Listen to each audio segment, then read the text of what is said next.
आणि म्हणून माझी आणखीन एक मागणी अशी आहे की आता मी असं ऐकलं की ज्याप्रमाणे मध्य प्रदेशमध्ये लाडली बहिणा ही एक योजना आहे, तसं हे सरकार लाडकी बहिणी काहीतरी एक योजना आणते।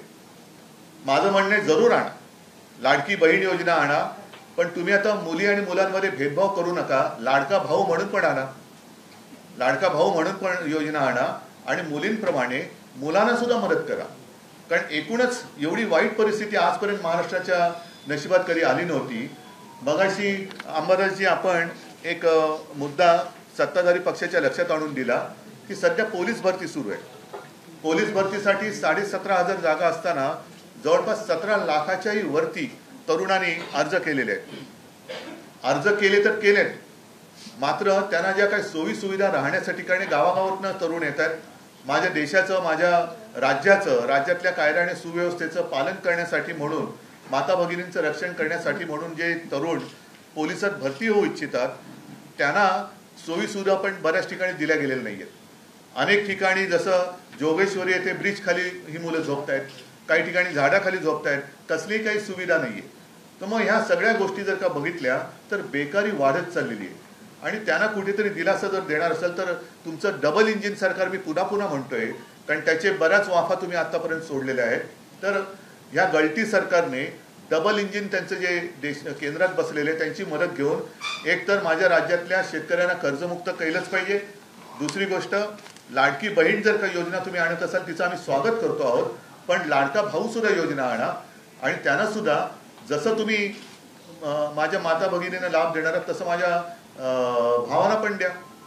तुम्ही भेदभाव करू नका, कारण महिला आपल्या आता तो काळ गेला, जुना काळ गेला। आता महिला सुद्धा कर्तृत्ववान झालेल्या आहेत, सक्षम झालेल्या आहेत आणि त्या सुद्धा जसे करता पुरुष असतो तशा अनेक घरात करती महिला सुद्धा असते। तर महिला आणि पुरुषांमध्ये भेदभाव न करता या योजना दोघांसाठी तुम्ही आणा। अशा अनेक काही गोष्टी आहेत। आतापर्यंत मुलींच्या मोफत शिक्षणाबद्दल जे काही आश्वासन दिलं होतं चंद्रकांत दारांनी, आज मला चॉकलेट देऊन गेले ते, तशीच ते योजनेचं चॉकलेट त्यांनी दिलं होतं जे पोकळ ठरलं। हे आता योजनेची चॉकलेट देऊ नका, कारण लोकांची सहनशक्ती आता जवळपास संपलेली आहे। कालच्या लोकसभेच्या निकालातून त्यांना जरी कळलं नसेल तरी आम्हाला कळलेलं आहे। जनता आता भोळी राहिलेली नाहीये की कोणी यावं आणि गाजर दाखवून आपलं काम करून घ्यायचं।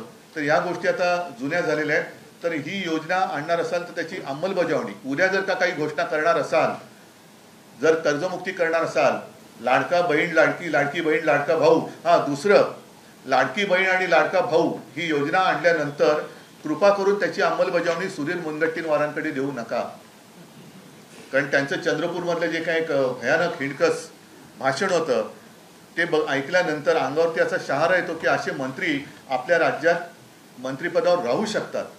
माता भगिनींना शिवीगाळ करणारे मंत्री मंत्रिमंडळात राहू शकतात, माता भगिनींवरती अत्याचार करणाऱ्याचे आरोप ज्यांच्यावर आहेत असे सुद्धा मंत्री राहू शकतात। तर अशा मंत्र्यांकडे त्याची आणि आता 2-3च महिने राहिलेत म्हणा, पण अशा व्यक्तींकडे याची अंमलबजावणीची जबाबदारी देऊ नका, हीच एक माझं सांगणं आहे। महाराष्ट्रातील सर्व बातम्यांचे विश्वासार्ह व्यासपीठ, सकाळच्या सर्व सोशल मीडिया प्लॅटफॉर्मला लाईक, फॉलो आणि सबस्क्राईब करा। तसंच सर्व नोटिफिकेशनसाठी बेल आयकॉन प्रेस करायला विसरू नका।